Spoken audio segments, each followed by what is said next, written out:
Hello बच्चों, good morning. कैसे हो? केमिस्ट्री का लेक्चर चल रहा है। सभी लोग एंजॉय कर रहे हैं। कोरोना वायरस से बच के रहो, मौज मस्ती काटते रहो। एक छोटा सा टॉपिक है, एप्लीकेशन ऑफ के। मीन्स इक्विलिब्रियम कांस्टेंट का यूज क्या है, why we are study about the equilibrium constant. उसका मेन पर्पज क्या होता है कि इंडस्ट्री पर्पज होता है। इंडस्ट्री में फॉर एग्जाम्पल अमोनिया का प्रोडक्शन नाइट्रोजन गैस और हाइड्रोजन गैस के मिक्सिंग से होता है। तो यहाँ पे N2 plus 3H2 goes to 2NH3 in reversible form में होता है। अब देखिए, ammonia is a main product, कह सकते हो कि मेन इंपॉर्टेंट फॉर फर्टिलाइजेशन। ठीक है, फर्टिलाइजेशन को फॉर्म करने के लिए अमोनिया एक मेन सब्सटेंस है। तो अमोनिया का फॉर्मेशन ज़्यादा से ज़्यादा हो, इक्विलिब्रियम मेंटेन देर में हो, इसलिए हम लोग इक्विलिब्रियम कांस्टेंट का यूज करते हैं। तो इंडस्ट्री में होता है, जैसे ही तुम्हारा इक्विलिब्रियम कांस्टेंट मेंटेन हो जाएगा, प्रोडक्ट का फॉर्मेशन क्या हो जाएगा, बनना बंद हो जाएगा। क्योंकि इक्विलिब्रियम मेंटेन हो जाएगा ना, प्रोडक्ट किस में चेंज होगा, रिएक्टेंट में चेंज होना शुरू हो जाएगा। इसलिए हम लोग देर से इक्विलिब्रियम कांस्टेंट को मेंटेन कराते हैं। ओके, इसलिए मैक्सिमम प्रोडक्ट का फॉर्मेशन हो सके। जितनी भी दवा कंपनीज हैं, यहाँ पर भी ऐसा ही काम होता है तुम्हारा। चलिए, तो application of reactant, application of chemical equilibrium को देखते हैं। देखिए, केमिकल इक्विलिब्रियम किस पे डिपेंड करता है, किसी भी रिएक्शन के product concentration upon reactant concentration पे डिपेंड करेगा। तो पहला पॉइंट आता है stability of reactant oblique product. तो यहाँ पे क्या है, कोई भी रिएक्शन ले लिया, R goes to product, K goes to product upon reactant. अब देखो यहाँ पे इसमें देखना पड़ेगा, K is directly proportional to product, K is inversely proportional to reactant. इसको ध्यान में रखना है। K बढ़ेगा तो ये बढ़ेगा, मीन्स K को इंक्रीज करा तो ये बढ़ रहा है, मतलब प्रोडक्ट इनस्टेबल है। क्लियर? अब ऑक्साइड पूछता है क्वेश्चन, आगे क्वेश्चन कराएंगे। तो यहाँ पे K बढ़ गया तो ये बढ़ गया, मतलब प्रोडक्ट स्टेबल है। अब देखो, रिएक्टेंट कब स्टेबल होगा, जब इसकी वैल्यू कम होगी तो ये बढ़ेगा। तो रिएक्टेंट को स्टेबल होने के लिए केमिकल इक्विलिब्रियम की वैल्यू कम होनी चाहिए। ठीक है, तो रिएक्टेंट क्या रहेगा, स्टेबल रहेगा। Hence reactant stability is increase. अगर मान लीजिए K की वैल्यू तुमने बढ़ा दिया तो R की वैल्यू कम हो जाएगी। K बढ़ने पर प्रोडक्ट स्टेबल होता है, K कम होने पर रिएक्टेंट स्टेबल होता है। इसको नोट डाउन कर लो माइंड में। देखो क्वेश्चन है, X2 plus O2 goes to 2XO, X लिखा है, K1 की वैल्यू 10 है, X2 plus 2O2 goes to 2XO2, K2 की वैल्यू कितनी है, 100 है। Which oxide is more stable, XO and XO2? There are two types of oxide. Which oxide is more stable? इसको find करना है। तो अभी मैंने बताया these are the product. Product में स्टेबिलिटी बढ़ाने के लिए K की वैल्यू ज्यादा ले लो। तो यहाँ पे क्या, K2 is greater then K1। तो K2 is greater then K1 means ये 100 ये 10 है। Hence XO2 is more stable then XO, क्योंकि XO2 का K की वैल्यू 100 है, XO की K की वैल्यू क्या है, 10 है। सभी को समझ में आया? बहुत बहुत धन्यवाद।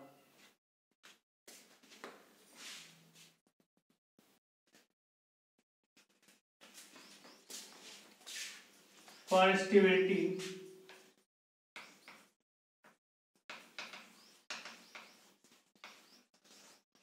of oxide, oxide should be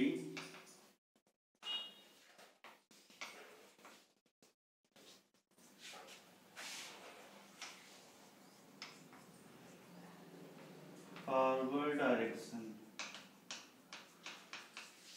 सारे ऑक्साइड फॉरवर्ड डायरेक्शन में होने चाहिए। यहाँ पर देखो क्या है, ये रिएक्टेंट है, ऑक्साइड शुड भी प्रोडक्ट होना चाहिए। यहाँ पे रिएक्टेंट, यहाँ पर रिएक्टेंट को क्या कर देंगे, रिवर्स कर देंगे। तो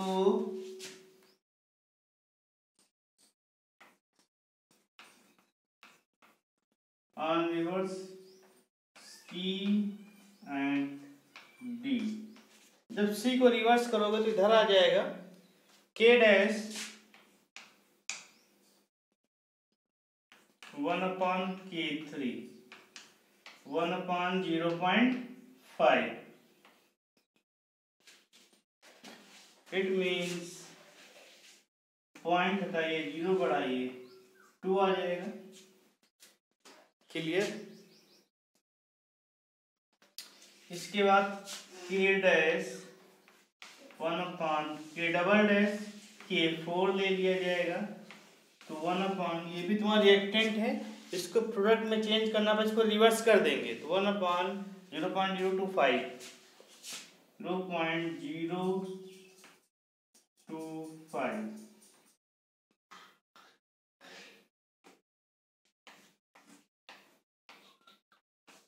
इट बिकम्स 40।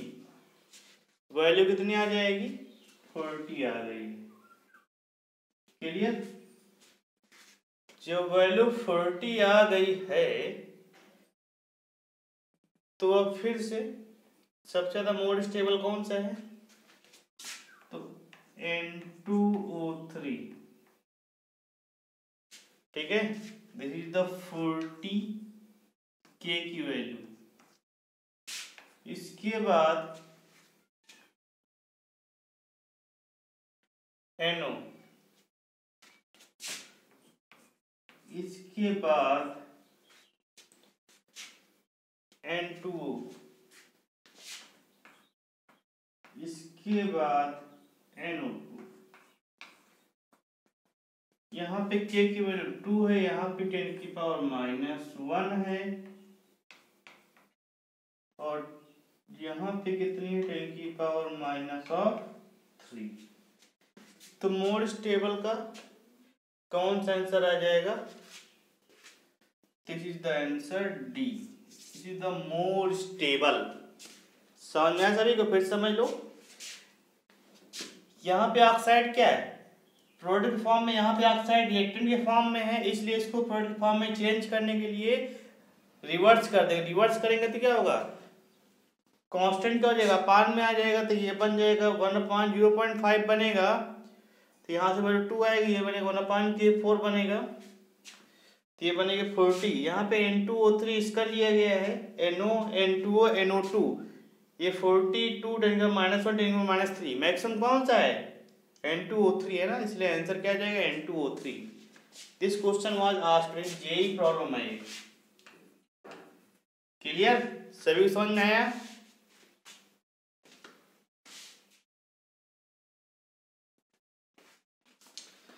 इसका सेकंड एप्लीकेशन देखिए,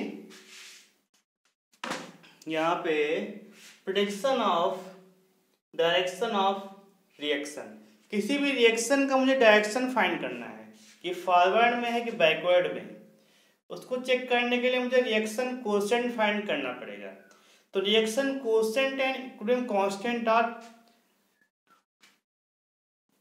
नॉट सेम और some difference.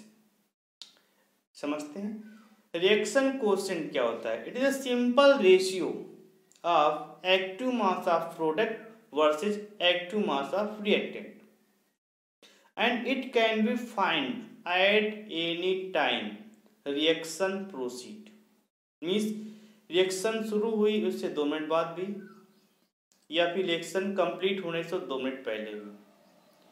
But equilibrium can be find at when rate of forward reaction equal to rate of backward reaction।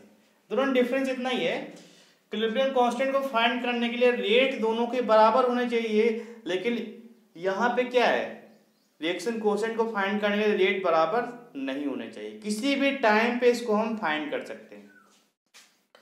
अब देखिए it is the ratio of concentration of product and concentration of reactant at any time। this is the most important point। at any time, किसी भी time पे हम reaction coefficient को find कर सकते हैं। तो यहाँ पे QC क्या कहलाएगा प्रोडक्ट कंसंट्रेशन अपॉन रिएक्टेंट का कंसंट्रेशन। एट इक्विलिब्रियम क्या हो जाएगा KC की वैल्यू QC के बराबर चलेगी। क्यूसी क्या है, रिएक्शन कोएफिशिएंट, और केसी क्या है, इक्विलिब्रियम कांस्टेंट। एट इक्विलिब्रियम पे दोनों की वैल्यू बराबर होती है। Condition QC is greater than KC तो रिएक्शन मूव्स बैकवर्ड। अगर क्यूसी की वैल्यू केसी से ज्यादा है तो रिएक्शन कैसे जाएगी, बैकवर्ड डायरेक्शन में जाएगी। क्यूसी लेस देन केसी तो रिएक्शन मूव्स फॉरवर्ड, कैसे जाएगी, फॉरवर्ड डायरेक्शन में जाएगी। और QC equal to KC reaction कैसे जाएगा, इक्विलिब्रियम में रहेगा, no forward no backward. Clear, इसको यहां समझाया गया। देखो क्यूसी कम है केसी ज्यादा है तो कैसा जाएगा, फॉरवर्ड में। दोनों बराबर है तो इक्विलिब्रियम में रहेगा। क्यूसी केसी, केसी कम है क्यूसी ज्यादा है तो बैकवर्ड में आएगा। सभी के बात समझ में आई। कुछ क्वेश्चन करते हैं इस पे।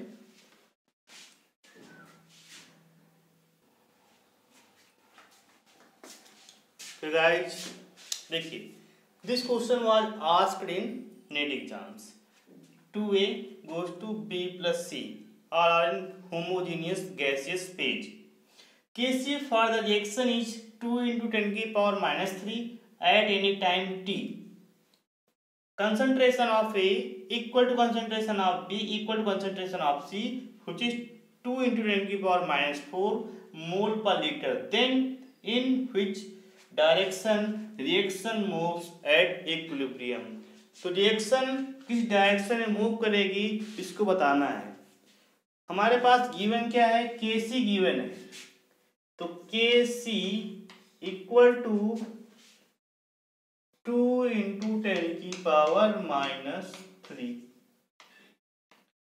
कुछ देर पहले कंडीशन पढ़ा था, अगर केसी की वैल्यू क्या होगी, ज्यादा होगी या कम होगी, बताइए। अगर केसी की वैल्यू ज्यादा होगी तो रिएक्शन कैसे जाएगा, फॉरवर्ड जाएगा, समझ में आए ना। अगर क्यूसी की वैल्यू ज्यादा होगी तो रिएक्शन बैकवर्ड में आएगा। पिछला वाला देखो पहले, इसको ध्यान देखना, कंडीशन बताई थी। तो फर्स्ट ऑफ ऑल क्यूसी निकाल लेंगे। तो क्यूसी क्या होता है, सिंपल सी बात है। तो इस रिएक्शन के लिए क्यूसी निकालने के लिए concentration of B, concentration of C, concentration of A का स्क्वायर।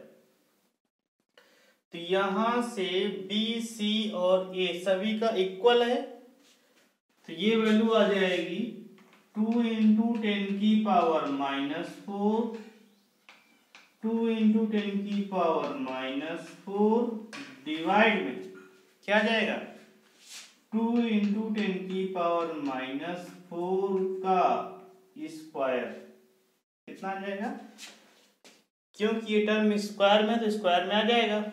आप देखेंगे वैल्यू, ये वैल्यू 4 इंटू 10 की पावर माइनस 8 हो गया, ऐड हो जाएगा ना, और नीचे कितना आ जाएगा 4 10 की पावर माइनस 8। ठीक है, ये वैल्यू तुम्हारी क्या हो जाएगी, कैंसिल आउट हो जाएगी, हो जाएगी।